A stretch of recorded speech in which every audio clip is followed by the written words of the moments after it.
the burnout thing comes about because you're going through stuff again and again and again, and you're not seeing the benefit that your brain was expecting to see. So it doesn't matter if you consciously see that you're winning or losing.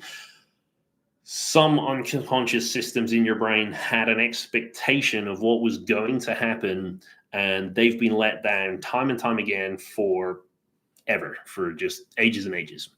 And if we want to get to bounce back from burnout, the most important thing to do is to start winning as soon as possible. And what I mean by winning is just whatever task you set yourself out to complete, the task should make sense and you should achieve it. So it's like taking the video game and putting it right back to the tutorial level or beginner, easy difficulty, and just trying to go through whatever it is as easily as possible. And it doesn't have to be related to your job. It can just be related to anything.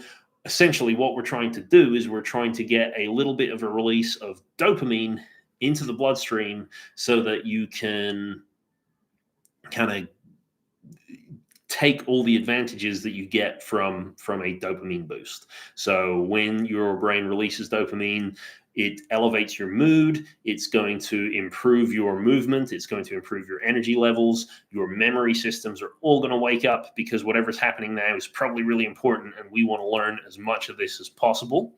And by giving yourself any kind of a task that involves easy wins, you're going to get small amounts of dopamine. Okay. So in terms of activities that you could choose, video games, super easy to find video games that are not that difficult.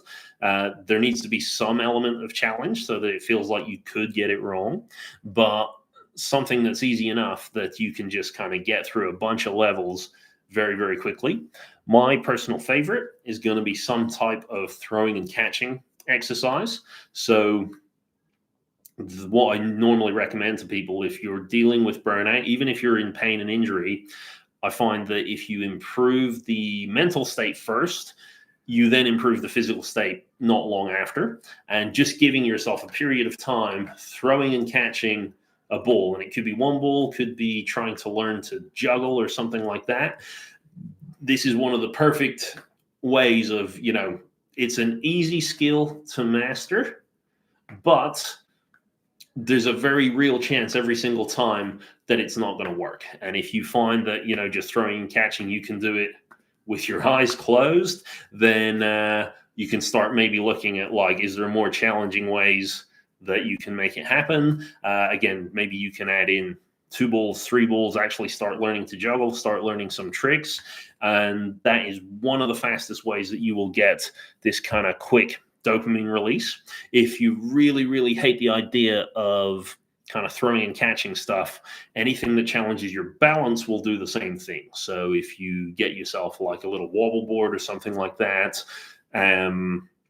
again, set yourself a time limit. So it's always important to win, to actually achieve your goal. So if you just balance and say, I'm going to balance for as long as I can until I fall over, even though technically every time you do it, it is as long as you can until you fall over, your brain doesn't really buy into that as well. It does buy into every time we hear the alarm, that means you can stop. So if you say, all right, 1 minute balancing, and then I can make it a bit harder, that works really well as well.